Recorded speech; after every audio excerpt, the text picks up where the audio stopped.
Bismillahirrahmanirrahim. Assalamualaikum warahmatullahi wabarakatuh.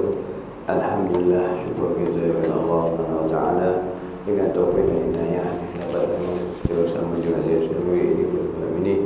Mudah-mudahan diampuni Allah taala akan segala dosa-dosa kita, dosa kedua ibu kita, anak isteri kita, guru-guru kita, sahabat ahli kita, jiran tetangga kita, dan seluruh kaum muslimin, muslimat, mukminin dan mukminat. Mudah-mudahan kita diberi keberkahan hidup oleh Allah SWT dengan berkat Nabi Muhammad SAW, dijauhkan kita dari segala bala amal sakit wabak penyakit dan bahaya fitnah akhir zaman, dan mudah-mudahan kita diselamatkan dengan berkat Nabi Muhammad SAW. Amin ya rabbal alamin.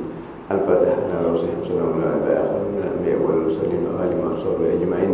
Thumma ila sadatina Abu Bakar Umar Utsman Ali Rasulullah Muhammad Hasan Sayyidina Muhammad Rasulullah Karim Sayyidina Ali لا الحمد لله سيدنا مقدم محمد بن علي معلم وسيدنا مشابه شهر القرآن القرآن وسيدنا ناطق السلام عليكم ورحمة الله وبركاته وسيدنا علي كدري وسيدنا علوي بن علي وسيدنا دوينا والنقطة سكر وأصولهم وقرآنهم من الله الجنة وعنينا من بركاتهم وأسرارهم وأنوارهم ونفاتهم وأعمالهم من الآخرة ثم إلى سيدنا بن معالي سلطان كبير نقول وقال أولاد بسم الطالب يسوي شيء وقال وزيد من حسين مكان الله وتعجب بالحمد والبجاب على الله وقال رحمة الله سبحانه وتعالى الله نعم أبس من مكان على محمد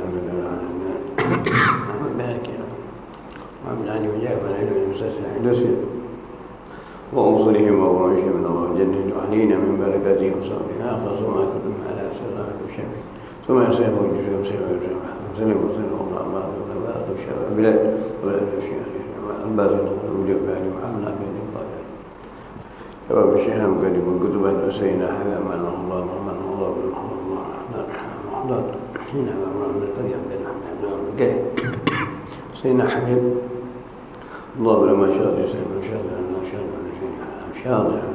شاطئ فسيدنا حبيب محمد بن الملكي الملكي فسيدنا حبيب الله بن مشاعر سيدنا حبيب الله بن البشار الشاب من شهاب من شهاب سيدنا حبيب أحسن ما جوري من الراشي سيدنا حبيب محمد بن عبد شوف جلاله في أبو عطاء العاشي سيدنا حبيب بن الله في الله محمد بن العاشي وذكر سيدنا حبيب الشيخ بيتهم سيدنا حبيب الله بن سالم الحدث وقوم يوسف حدث محمد بن الله حدث سيدنا محمد عطاء سلم من ديننا سيدنا حبيب إن حبيب الله حدث وقال محمد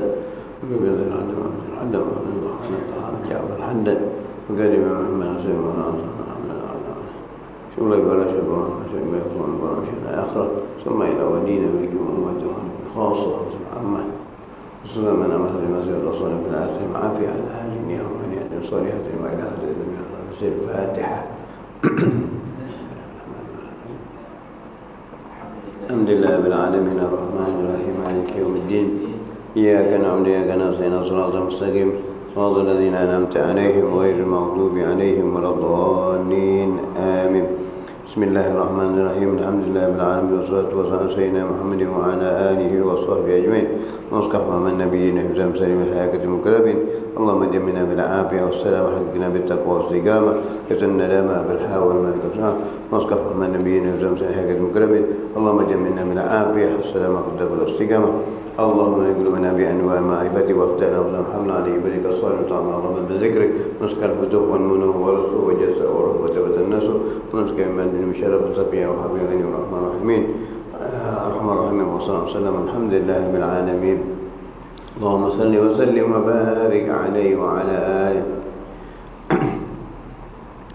شيء لا يعد روشي شيء لا محيي نفوسي شيء لا شمس السموت المداد يا عيد روسي شيء لا يا عيد روسي شيء لا محيي نفوسي شيء لا شمس السموت المداد يا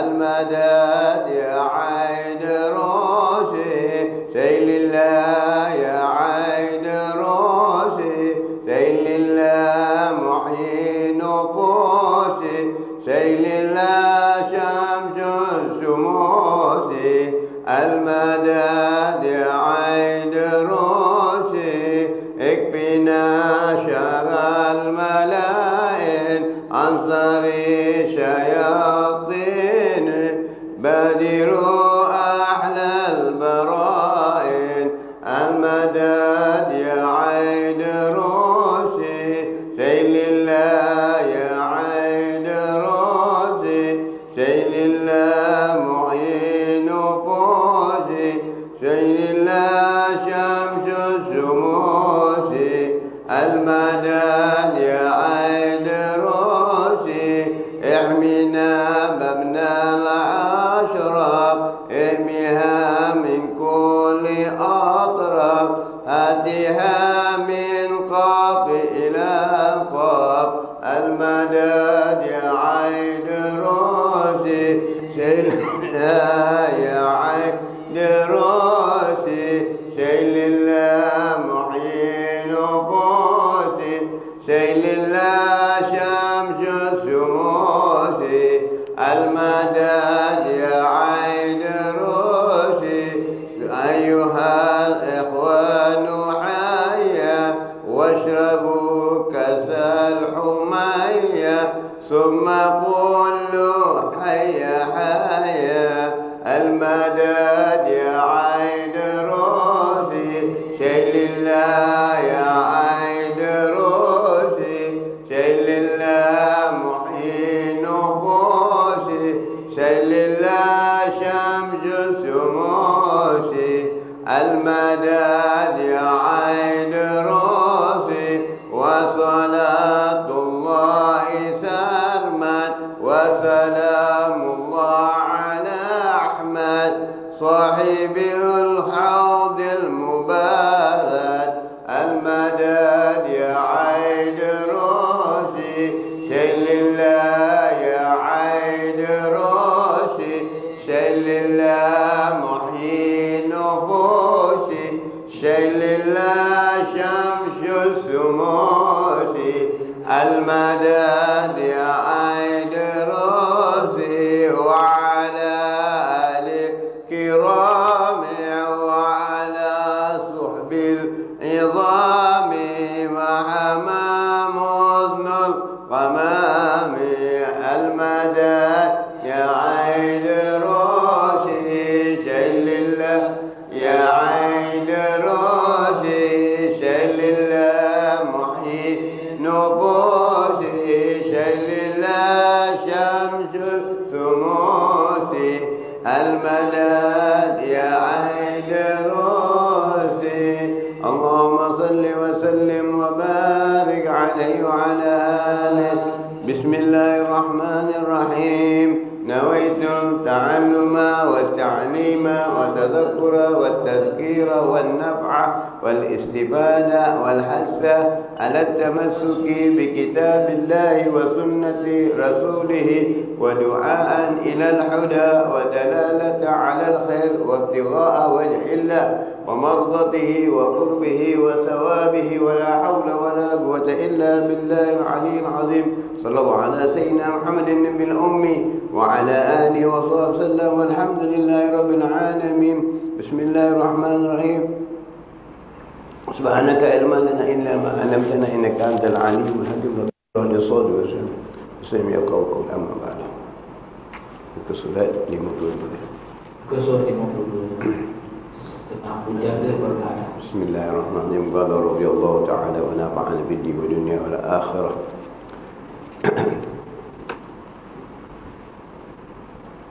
Kata Tuan Pengarang, qala radhiyallahu ta'ala wa nafa'ana bid dunya idza kanatil sab'una da'aka lam yakun lidaika illa an tamuta tabib wa inna imra'an qad sara 70 hijjatan ila man halil min wirdihil laqarib. Artinya, jika 70 tahun menjadi penyakit anda. Tiada tabib yang dapat mengubatimu kecuali mati sahaja. Apabila seseorang itu telah mencapai umur 70, alamat ke danau airlah masanya, kesitulah sudah berhampiran. Jadi di sini tuan-tuan mengingatkan tentang kata-kata pujangga, kata-kata daripada orang-orang yang pandai mengingatkan kepada kita tentang umur kita.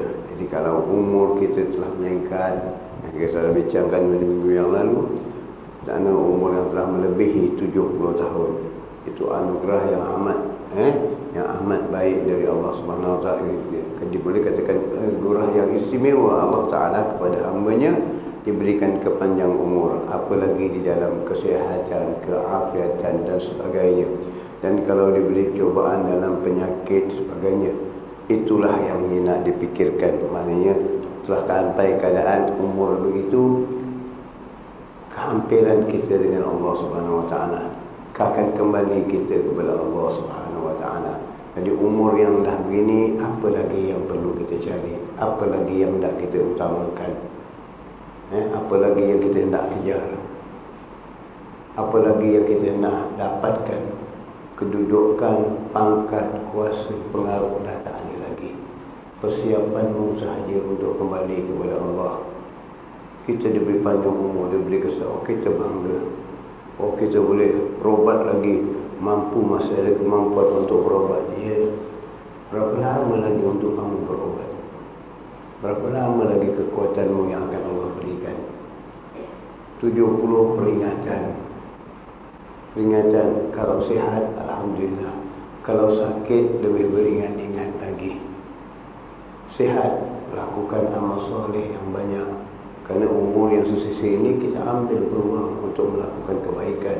Tutup segala jalan kepada kemungkaran ataupun kelambatan ataupun perkara-perkara yang kita yang telah lalu. Jangan dikorek, jangan dibangkitkan. Apabila telah kita kembali kepada Allah Ta'ala, bertaubat kepada Allah Ta'ala, kembali untuk menghadap Allah Subhanahu Wa Ta'ala dengan berlapang dada, menyerahkan diri kepada Allah dengan mengaku segala kesilapan kita, dengan mengaku segala kelalaian kita, dengan mengaku apa yang telah banyak kita tinggalkan dari perintah-perintah Allah Subhanahu Wa Ta'ala, maka kita bersiap untuk kembali kepada Allah. Dan saat inilah yang perlu kita gunakan masa dengan sehabis-habisnya dalam ibadah kepada Allah Subhanahu Wa Ta'ala. Kerana jika tidak ada kekuatan, waktu dah umur dah begitu, nak pergi haji dah susah, minta bantuan orang kadang-kadang. Nak makan pun kadang-kadang susah, nak minta disuap orang. Nak berjalan pun susah, dibantu orang. Kadang-kadang umur kita yang segini rupa telah dibantu. Pandangan kita dibantu dengan cermin, mata, tangan, kaki, perjalanan kita dibantu dengan tongkat. Kadang kita dibantu dengan orang-orang lain yang membantu anak-anak kita dan sebagainya, membantu kita untuk bangun, untuk makan, untuk menyuapkan dan sebagainya kadang-kadang. Jadi ini peluang kita. Jika ada sihat, fikirkan kesihatan itu, gunakan sehabis-habisnya untuk amal ibadah. Jangan kita persia-siakan lagi. Apa yang tertinggal dahulu kita gantikan. Jika boleh mampu, dulu kita tinggalkan puasa qada. Kalau mampu qada, yang seboleh sekuat hati kita. Tak mampu, ingat berapa banyak yang kita tinggalkan, berapa lama yang kita tinggalkan, dari umur berapa kita tinggalkan. Itu semua telah kita tinggalkan, kelewatan. Kalau dari umur 20 dah balik, atau daripada umur 40 sampai 70 tak pernah kita berpuasa, ataupun ada berpuasa tapi tinggal ada 2 hari, ada tinggal seminggu, ada yang tak puasa langsung selama sebulan. Jika kita melangkah tahun demi tahun, gandaan fidyahnya banyak.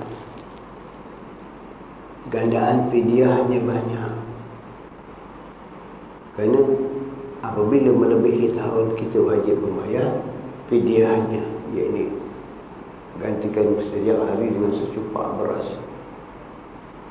Dia berapa?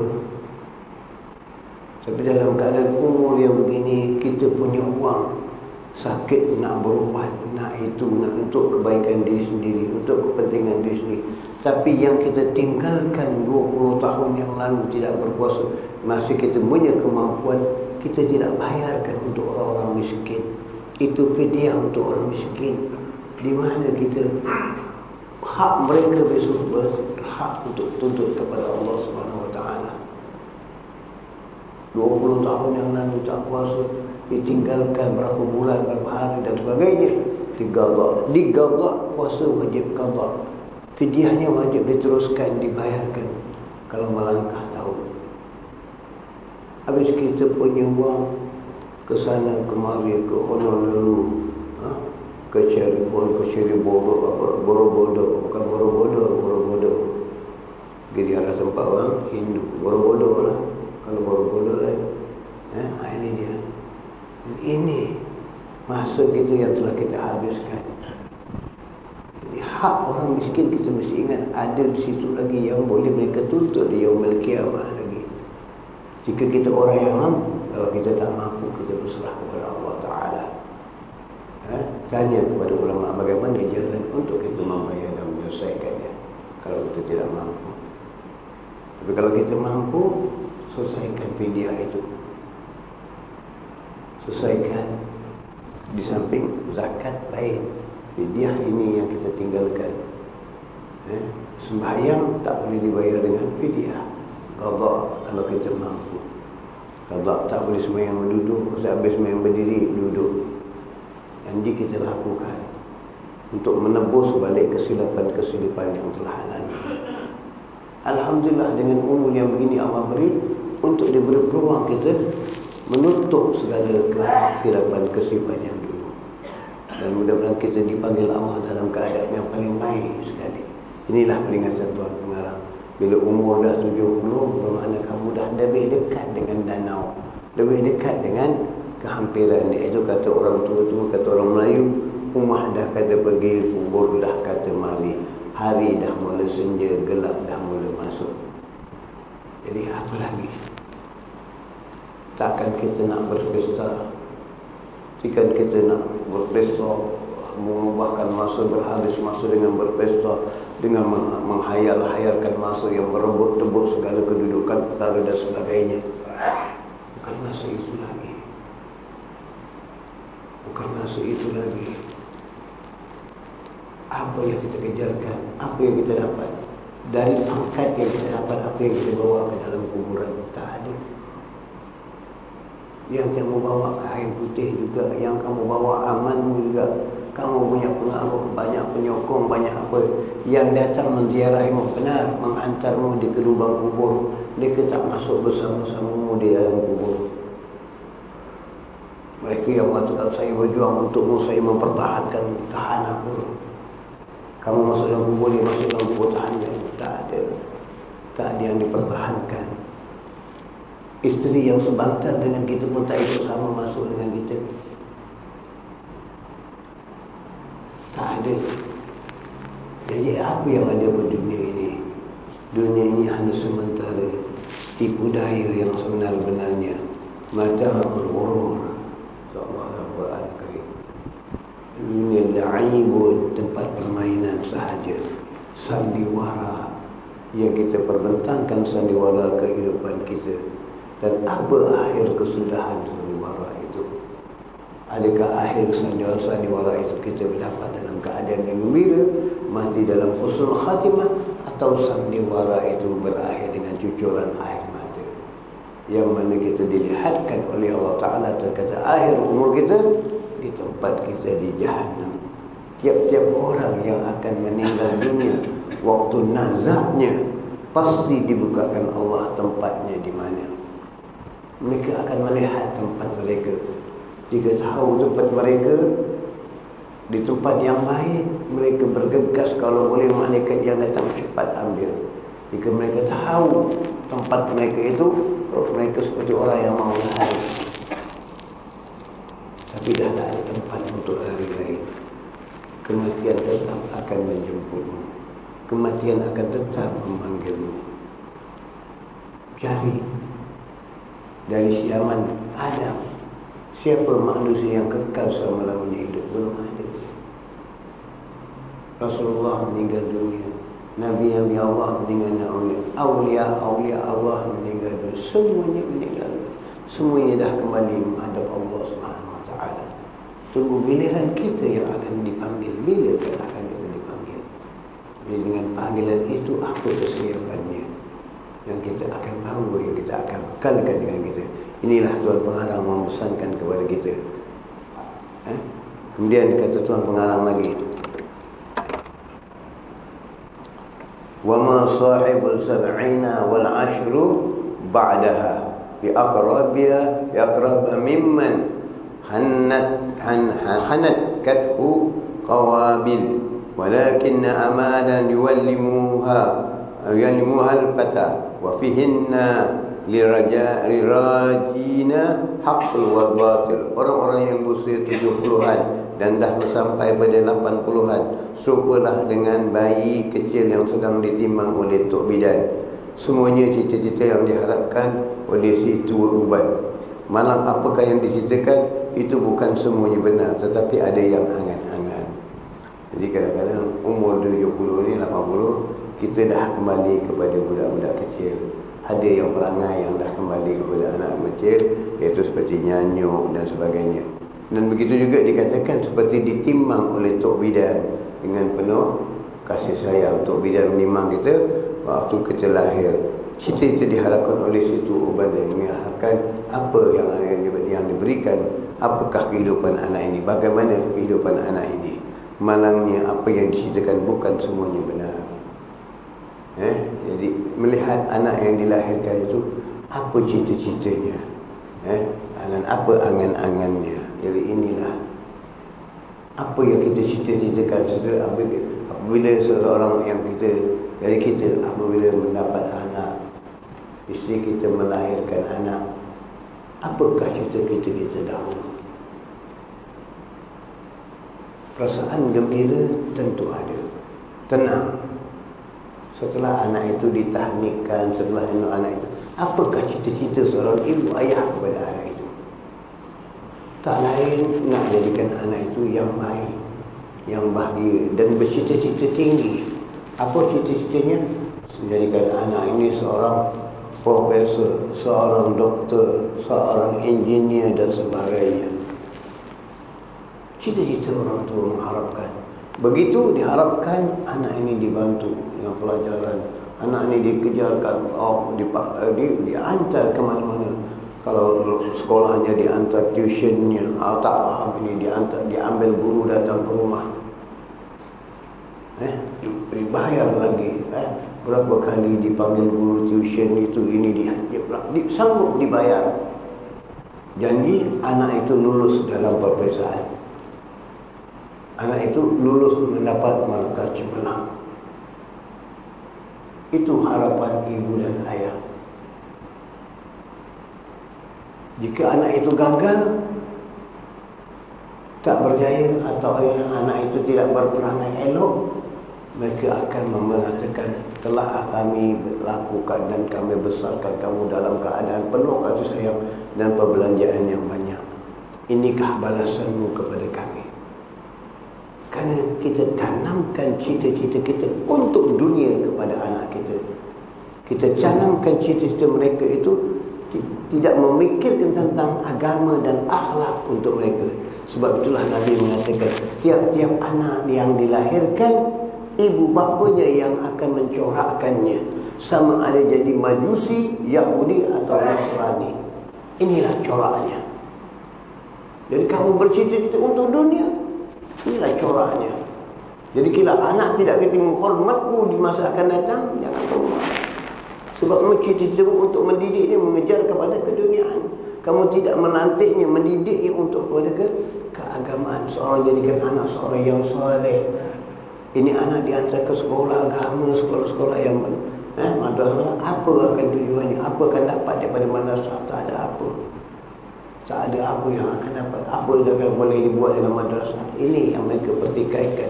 Rezeki bukan dari situ, rezeki dari Allah. Tapi diberikan anak-anak itu pendidikan agama. Perlu. Bagaimana Luqmanul Hakim mendidik anaknya tentang keadaan, mengenal kerenah manusia. Dan begitu juga dengan mengajar anaknya, hendaklah kamu bertalaki, duduk bertemu lutut dengan seorang guru yang beragama. Belajar. Kita anak tak pergi tuition, anak tinggal kelas, kita marah. Tapi anak tak menghadiri kelas agama, anak tak mengaji Quran, anak tak itu, tak ini dari segi agama, tak pernah kita ambil berat. Anak stres dalam nak menjawab soalan sekolah, kita rasa susah. Tapi anak meninggalkan salat, tidak berselawat kepada Nabi, kita tak pernah rasa susah, tak pernah rasa sedih. Kita tak akan bertanya, nak, hari ini berapa salatnya, berapa selawatnya. Tak pernah bertanya. Yang kita tanya, macam mana sekolahnya, besok boleh jawab, tak boleh jawab, stres, tak stres. Ini yang kita susahkan. Cara tak langsung pembaziran umur mereka telah kita lakukan. Kalau Allah berikan kita, kalau Allah berikan kejayaan, tapi kalau ditarik kejayaan itu, mereka gagal. Bagaimana mereka? Kerana mereka tidak ada panduan agama, mereka tidak ada penyerapan agama, mereka akan stres, sakit, bingung dan sebagainya. Kerana mereka berharapkan mereka mendapat satu prestasi kejayaan yang cemerlang, tetapi mereka gagal. Dia makanya apa kan jadi?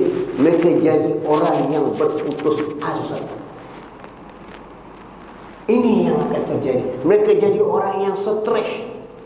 Tapi kalau mereka di bidang agama, kamu gagal dalam kehidupan, tidak berjaya dalam kehidupan, tapi kamu diberikan pengisian agama, faham dengan apa yang Allah takdirkan, faham dengan apa yang Allah berikan, faham dengan apa hukum-hukum Allah, kalian diberi pelajaran dan diberi mengikuti cara-cara kehidupan para mereka salafus salihin. Tapi kalau tak diberikan kepahaman agama, menjadi pahaman barat, stres. Apa obat stresnya?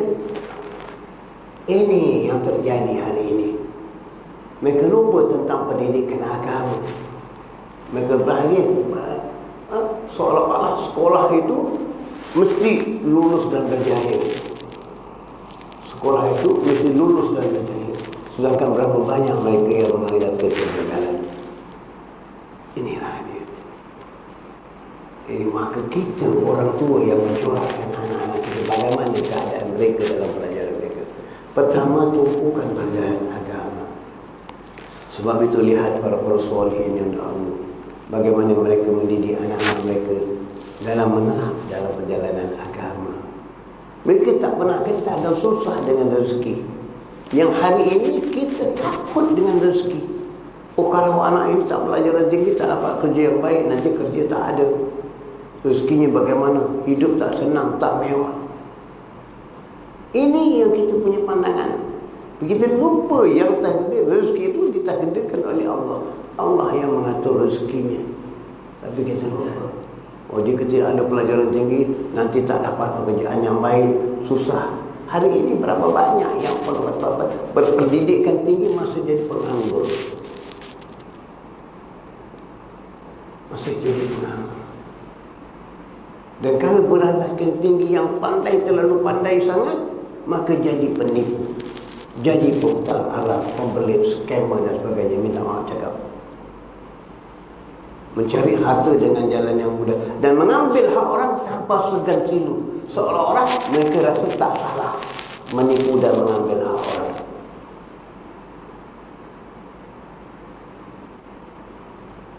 Ini kerana tidak ada pendidikan agama. Mereka rasakan bagaimana untuk dapat duit dari orang, menipu dan sebagainya cara yang boleh mereka hasilkan. Dengan pelajaran yang begini, mereka menjadi penipu, perompak, penyamun, dan tidak ada halal dan haram bagi mereka, dan tidak ada rasa malu bagi mereka. Walaupun nama-nama mereka tercemar, keluar di wajah mereka terkeluar, mereka tak rasa malu, sebab tak ada rasa malu dengan Allah Subhanahu Wa Taala. Jadi mereka tak ada rasa apa-apa. hidup dalam dunia ini, penipuan adalah wajib bagi mereka. Ini tambahan lagi kalau ada dorongan-dorongan dan sokongan lain. Ini lah. Bagaimana mengambil hak orang dengan jalan pintas yang sebenar hari ini terjadi. Dari pendidikan yang sebegini rupa, tak ada kerja, dah belajar tinggi-tinggi, gunakan teknologi ini, pakai, cari, menipu dan sebagainya. Inilah dia. Tapi jika diberi pelajaran tentang agama, malu untuk mengambil hak orang, malu tahu apakah balasan Allah Ta'ala kepada mereka jika menipu dan mengambil hak orang. Tapi yang begini tak ada rasa malu. Bahkan namanya, pawanya dikeluar di paper, di surat apa-apa, mereka tak rasa apa-apa. Lumrah katanya. Yang lain boleh menipu lebih besar, aku yang kecil. Itu mereka sifatkan. Itu mereka sifatkan. Hidup dengan jalan pintas, maka satu hari akan dipintas oleh Israel, akan dipintas oleh Allah dengan matinya dalam keadaan menipu dan menzalimi orang. Inilah, ini yang kita takuti. Mereka tidak pernah memikirkan apa? Memikirkan nama yang di belakang.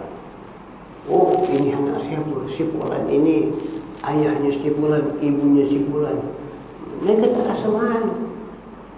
Sebab pendidikan yang diberikan oleh orang tua mereka untuk berjaya dalam kehidupan dunia, bukan dalam kehidupan akhirat. Jadi mereka tak rasa malu. Memalukan orang tua itu tak ada pada mereka. Mengaibkan nama orang tua tidak ada rasa bagi mereka apa-apa. Mereka lupa namanya bini atau ibu.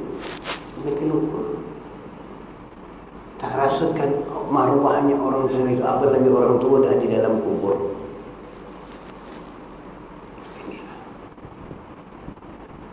Inilah penghidupan yang kita buru-burukan untuk dunia, yang akan kita tinggalkan juga. Kemudian kata yang lain, man ahsya ahlaqatil ayyamu yijdatahu wa khanahu shiqatu sam'u wal basar. Yang panjang umur akan terus hidup dalam khairan hari-harinya, tetapi pendengarannya tetap pula akan mengecewakannya. Jadi di sini panjang umur, pandangan mengecewakan, dah kabur, jarak jauh dah tak nampak, pendengaran mengecewakan, pakai earphone, pakai ini untuk alat pendengaran, dah kurang dengar, nak cakap dah kena pekik-pekik, kaki dah tak mampu untuk berjalan jauh, tangan dah pegang terketar-ketar, tak boleh memegang dengan kuat lagi, daya dan usaha mudah tak ada kemampuan. Tapi Allah masih beri panjang umur, asal boleh. Tapi apa yang dilakukan dalam keadaan begini, yang tangannya terketar, matanya, pandangannya dah tak nampak, dah kabur, apa yang mereka? Sekurang-kurangnya peganglah tasbih, ingatkan Allah Subhanahu Wa Taala. Mata yang dah kabur dulu tak pernah melihat Al-Quranul Karim, sekarang rasakanlah kecewanya. Kerana dari mula umur yang diberi segar dengan mata dan panca indera yang masih sihat, walaupun dengan pakai cermin mata, boleh lagi mengaji Quran, boleh nampak lagi tulisan Al-Quran, tetapi hari ini walau dipakal cermin mata yang berapa powernya pun, dah tak boleh melihat Al-Quran lagi, dah tak boleh menampak Al-Quran, dan tak boleh lupa akan membaca ayat Al-Quran. Bagaimana kita tak melazimi selama ini membaca ayat Al-Quran, mengambil Al-Quran, curah hidup Al-Quran? Bagaimana? Lupa, tak pernah membuka Al-Quran, lupa. Apalagi kalau selamanya kita leka. Sampai nanti bang baca surah ni pun kita tak ingat. Fatihah pun lupa kadang-kadang. Pernah kami jumpa orang-orang seperti ini. Bukan kita mengatakan kepada kita, tapi kita buat perbandingan dengan diri kita. Bagaimana, apa yang akan dihadapi dengan Allah Subhanahu Wa Taala jika bacaan Fatihah pun dah tak tahu bagaimana. Inilah dia kekesalan yang tak ada kekesalan selepas ini. Kerana kamu akan diberi petunjuk, kamu akan diberikan tunjukkan oleh Allah Ta'ala saat-saat kematianmu. Inilah maka inilah panjang umur tapi tak ada punya ibadah.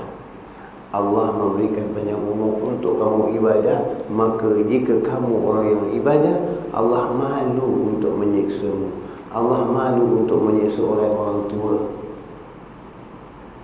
Dan lagi kata Nabi SAW, dengan sebab 3 orang ini, yang masih ada 3 orang ini, Allah masih menolak balak yang besar-besar. Pertama, kerana ada anak-anak yang kecil yang masih menangis lagi. Kedua, kerana masih ada orang-orang tua yang panjang umur, yang berbuat ibadah. Allah malu untuk menurunkan balak. Allah menjaga mereka. Dan ketiga, masih banyak binatang-binatang ternakan. Allah tidak menurunkan bala yang besar. Tapi Allah telah buka kepada kita hari ini sedikit demi sedikit dengan kebab dosa dan kelalaian kita. Banjir yang menimpa hari ini telah menghapuskan rumah orang-orang banyak yang dah pergi. Bagaimana? Itu Allah memberikan perhatian ingatan kepada kita atas tentang itu. Sebab itu jika hari kemarau yang amat kuat, inilah 3 perkara yang Nabi, inilah 3 benda yang disuruh oleh Nabi bawa. Jika kita mau semayang musim kemarau yang amat sangat yang besar, maka 3 orang ini yang disuruh Nabi bawa, iaitu pertama orang tua, kanak-kanak dan binatang ternakan, untuk memohon hujan kepada Allah Subhanahu Wa Taala. Istisqah, tak mohon hujan kepada Allah Taala. Salah satu sebab orang tua. Tetapi hari ini bagaimana penghormatan anak kepada orang tua? Tak dipandang. Bila tak dipandang, keberkahan tak ada. Bila keberkahan tak ada, maka itulah Allah menunjukkan segala perkara-perkara yang untuk meringatkan manusia lupa. Hari ini mana anak dengan orang tua? Bertanya khabar tak pernah, menziarahi tak pernah. Bagaimana ingat sahabat Nabi, namanya Aklamah. Aklamah bukan menderhaka kepada ibunya. Aklamah tidak pernah menderhaka kepada ibunya. Tapi Aklamah selalu mendatangi ibunya setiap hari. Tetapi setelah berkahwin, Aklamah kurang mendatangi ibunya, kerana kadang-kadang sibuk dengan isteri. Dulu setiap hari, sekarang 3 hari sekali atau 4 hari sekali datang melihat ibunya. Ibunya terasa sedih dengan perbuatan Aklamah ini. Kerana setiap hari dulu anaknya mendiahi, sekarang kerana dah isteri, sibuk dengan isteri dan sebagainya, sampai mendiahi ibunya, kadang-kadang terlewat 4 hari sekali berziarah. Akhirnya suatu masa Aklamah ditimpa sakit tenat. Apabila dia terima sakit tenat, sakit tenat itu akan menyebabkan Aklamah akan mengembuskan nafas yang terakhir. Akhirnya ramai sahabat yang menghadapi Aklamah. Ini zaman Rasulullah, dan sahabat berkeliling dengan dia, dan ini sahabat Aklamah datang menziarah, dan mereka menghantarkan kalimah la ilaha illallah kepada Aklamah sebagai ucap. Tetapi sepatah perkataan daripada Allah sekalipun tak terkeluar dari mulut Aklamah. Maka Nabi bertanya, sahabat, kenapa jadi begini? Ditanya oleh Nabi, adakah Akramah punya ibu? Ada. Panggil ibunya. Datang ibunya Akramah kepada Rasulullah SAW. Kata Rasulullah SAW, apakah dosa anakmu ini Akramah dengan adakah berdosa?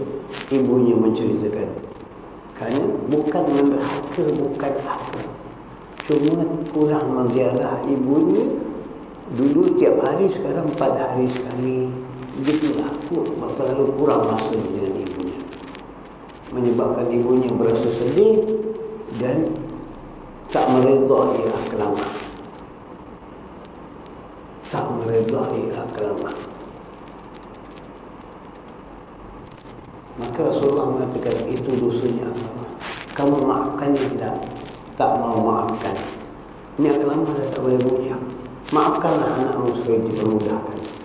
Ibunya kata, tidak, aku tidak memaafkan Akramah, kerana dia menyentuh dan menyedihkan hatiku perbuatan Akramah ini. Maka Rasulullah panggil para sahabat, tolong himpunkan kayu-kayu api. Perintah sahabat menghimpunkan kayu, sahabat pun mencari kayu yang banyak, menghimpunkan.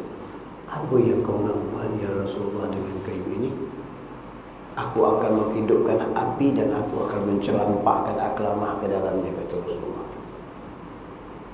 Kenapa nak nampak? Biar dia makan api di dunia dari dia makan api di akhirat ini, sebab kamu tidak mengampunkan dosanya. Aku akan bakar Akramah ini di hadapanmu. Mendengar kata ibu itu, kata Rasulullah, ibu itu seorang ibu yang penuh dengan kasih sayang, walaupun dengan gitu perbuatan anak kepada, maka ibunya mengatakan, ya Rasulullah, aku memaafkan Akramah. Bila kata ibunya memaafkan Akramah, Akramah di dalam mengucapkan asyhadu an la ilaha illallah wa asyhadu anna Muhammadar Rasulullah. Ini Akramah yang duduk dengan sahabat Nabi. Ini kita, anak kita yang hari ini pencampuran pergaulannya bagaimana? Tak memikirkan untuk dapat redha ibu, tak memikirkan mendapat redha ayah, tapi memikirkan dapat redha bos, dapat redha naik pangkat, dapat redha pemimpin, dapat redha ketua jabatan. Ini yang mereka cari. Redha ibu bapa tak pernah mereka dapatkan, tak pernah mereka cari. Ini redha ketua jabatan, redha bos-bos itu lebih baik pada mereka daripada redha ibu bapa. Inilah pendidikan yang kita berikan kepada anak kita hari ini, menyebabkan keadaan ini. Ini Akramah di zaman Rasulullah. Apalagi di zaman akhir zaman ini, apa yang terjadi dengan kehidupan yang terlalu luas dengan sosial dan sebagainya, dengan video dan YouTube dan sebagainya. Fikirkanlah pengaruh-pengaruh akhir zaman ini. Inilah yang diceritakan oleh Abdul Haddad, mengingatkan kita, mengingatkan diri kita, mengingatkan anak-anak kita bagaimana keadaan ini. Jika kita dalam keadaan yang telah tua, tak mampu berjalan, disisihkan oleh anak-anak, sebab anak-anak sibuk dengan urusan dunia dan sebagainya, dihantar kita ke rumah orang tua, dihantar kita ke rumah penjagaan. Mereka sendiri yang dahulu dari kecil, kita yang menjaga dengan baik, memberi makan dengan baik, melihat mereka sakit. Tetapi kita telah tua, mereka hantar kita kepada rumah-rumah penjagaan. Dari mana perasaan? Dari mana ilmu yang mereka dapat? Inilah kerana kesibukan mereka dalam. Tetapi jika mereka diberi pendidikan agama, mereka faham pahala menjaga orang tua, mereka faham fadilat menjaga orang tua, mereka faham berbakti kepada orang tua. Inilah asuhan-asuhan yang perlu kita terapkan kepada anak-anak kita, supaya kita tidak jadi penyesalan dalam kehidupan kita. Inilah peringatan Abdullah Haddad bagi kita, bagaimana umur kita telah lanjut, keadaan kita bagaimana nanti. Mudah-mudahan yang sedikit pada malam ini, kerana saya majlis lagi pada malam, jadi saya buat awal sedikit. Mudah-mudahan Allah Ta'ala mengampunkan dosa-dosa kita, dan Allah membukakan hati-hati anak kita, keturunan kita cenderung kepada agama, ikhlas dalam agama, dan beramal ibadah ke dalam agama dengan cenderung dan ikhlas beribadah kepada Allah Subhanahu wa taala dan menjadikan Allah dan Rasul itu tempat redha mereka. Ibu bapa itu adalah kasih sayang mereka. Mereka hidup dengan nak mencari redha Allah dan redha Rasulullah SAW. Tanamkan hati mereka dengan kecintaan kepada Nabi SAW. Kenalkan kepada mereka para sahabat Nabi SAW. Siapakah Nabi SAW? Siapakah para sahabat Nabi Umar, Abu Bakar, Uthman dan Ali yang lain-lainnya? Hari ini kita tak kenal. Anak-anak kita kenal Donald Trump. Anak-anak kita kenal William Shakespeare. Anak-anak kita kenal siapa? Robin Hood. Ini semua anak-anak kita kenal. Ini anak kita tahu. Permain bola Maradona, semua detailnya, latar belakangnya semua ditahu. Tapi latar belakang seorang awliya, seorang sahabat Nabi, seorang latar belakang siapa Nabi kita yang sebenarnya tak pernah diberitahu, tak pernah mereka ambil tahu. Tak pernah mereka menyelidiki. Bahkan buku-buku, majalah-majalah yang dibeli, bola sepak, football, badminton, decoration, itu, ini dan sebagainya. Tapi majalah-majalah tentang kitab-kitab penerangan kehidupan para sahabat, kehidupan para salihin, tak pernah terdapat di rumah mereka. Mereka tidak kenal. Sebab kita yang melatih mereka tidak pernah mengenalkan kepada mereka siapa mereka itu.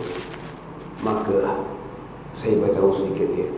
Maka sebab itulah para salafus salihin yang ada di Hadramaut, yang ada di sini dan yang ada di mana-mana tempat, mereka menganjurkan majlis-majlis hall, memperingati hall-hall para awliya salihin. Bukan hall itu kita ambil tidak bagaimana, tapi hall-hall yang kita adakan, mereka adakan itu semata-mata memperkenalkan kepada masyarakat bahawa siapa orang ini dan apa pendidikannya, apa amalannya, apa kehidupannya, apa ilmunya, apa sifatnya, apa akhlaknya, bagaimana mereka mendapat tempat di sisi Allah Subhanahu wa taala. Pemimpin yang gagah perkasa, ternama, ini dan itu tak pernah dikenali, tak pernah disebut dan tak pernah diulang tahunkan atau diawalkan. Yang mati, yang lepas semua lepas. Tetapi para awliya, para salihin, para mereka sentiasa diperingati dan dikenang selalu. Inilah yang menyebabkan salah satu daripada Allah memandang mereka dalam kebaikan, kerana mereka diingat oleh masyarakat selalu, mereka diingat oleh orang-orang selalu akan majlis-majlis mereka, kerana mereka orang yang membuka jalan, menunjukkan akhlak-akhlak yang mulia, yang memperbaiki akhlak-akhlak kita, mengajak kita kepada jalan-jalan yang baik. Baca riwayat mereka, baca daripada manaqib mereka, apa kisah-kisah mereka, bagaimana perjalanan hidup mereka dengan sifat-sifat tawaduk, tidak menipu, tidak membelit, tidak mengkhianati dan sebagainya. Tapi mereka itu mempunyai sifat-sifat dan akhlak-akhlak seperti akhlak Nabi SAW. Dicaci tidak marah, dimarah tidak merasa masa suatu dihina, tidak ada rasakan, tak ada satu kekurangan kepada mereka itu. Mereka ini menerima dengan akhlak yang baik, dan akhlak mereka itu membalas setiap perkara yang buruk dengan kebaikan. Mereka tidak pernah membalas segala keburukan dengan keburukan, tapi mereka membalas segala keburukan dengan kebaikan. Itulah akhlak mereka. Bagaimana akhlak-akhlak yang kita didik anak-anak kita? Diberi gula, diberi tebu, dibalas apa? Itulah hempas. Itulah. Ini beli akhlak yang baik. Inilah akhlak-akhlak mereka itu. Jadi kenalkan mereka dengan akhlak-akhlak mereka ini. Mudah-mudahan yang sedikit pada malam ini Allah Ta'ala mengampunkan dosa-dosa kita, mengampunkan dosa-dosa ibu-ibu kita, dan mudah-mudahan Allah memberikan rahmat kepada kita, panjang umur dalam sehat kepada Allah Subhanahu wa Ta'ala. Amin ya rabbal alamin. Bismillahirrahmanirrahim. Alhamdulillah bil alamin, wassalatu wassalamu ala sayyidina Muhammad wa ala alihi wa sahbihi ajmain. ربنا انفعنا بما علمتنا ربي علمنا الذي ينفعنا ربي فقهنا وفقه أهلنا وقرابات لنا في ديننا مع أهل كتر أنثى وذكر ربي وفقنا وفقكم لما ترتضي قولا وفعلا كرما وارزق كل حلالا دائما وأخر لا أتقياء علما نحظى بخير ونخفى كل شر ربنا أصلح لنا كل شيء وأجرى بالرضا منك العيون واقض عنا ربنا كل الديون قبل أن تأتينا رسل المنون واكفت أنت أكرم ستر والصلاة الله تخشى المصطفى منهل الحق دعانا والوفا بكتاب للناس شفاء وعلى الآل كرام شرفا وعلى الصحب المصابيح العرب اللهم اهدنا بهداك واجعلنا ممن يسارع في رضاك ولا تولنا وليا سواك ولا تجعلنا ممن خالف أمرك وعصاك وحسبنا الله ونعم الوكيل ولا حول ولا قوة إلا بالله العلي العظيم وصلى الله على سيدنا محمد النبي الأمي وعلى وسلم والحمد لله رب العالمين. Di sini kita dimintakan baca Fatihah untuk Allah Yarham Al-Fatihah Al-Fatihah Rasulullah sallallahu alaihi wasallam min anbiya wal mursalin wa khususan ila Allah Yarham Hashim bin Bati wa ila Allah Yarham Muhammad Hashim Guh bin Abdullah dan بالشفاء والعافية أنا ستي نورليزا بنت عثمان إن شاء الله بتبلغهم بجاي سيدنا محمد صلى الله عليه وسلم بسر الفاتحة.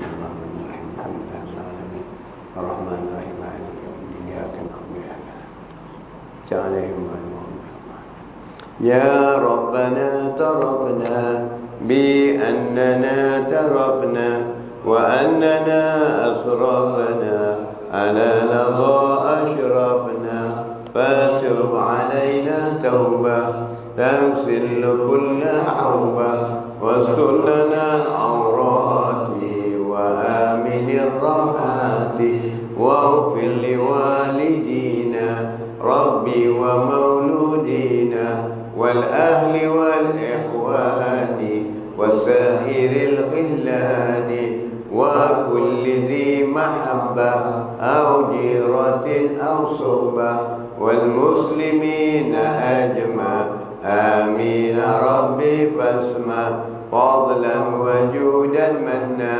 لا باكتساب منا بالمصطفى رسولي نحظى بكل سهول صلى وسلم ربي عليه عد الحب وآله وصحبه إلى نفس الصحب والحمد لله في البدء والثناء عبد الله ما قلنا ونبينا من قبل لا إله إلا الله لا إله إلا الله لا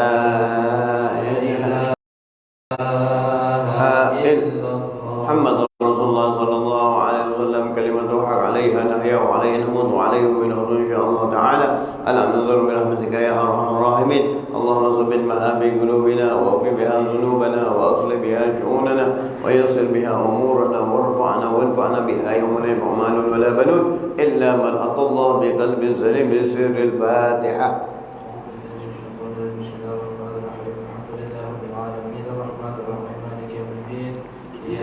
نعبد وإياك نستعين اهدنا الصراط المستقيم صراط الذين أنعمت عليهم غير المغضوب عليهم ولا الضالين آمين آمين آمين يا رب العالمين.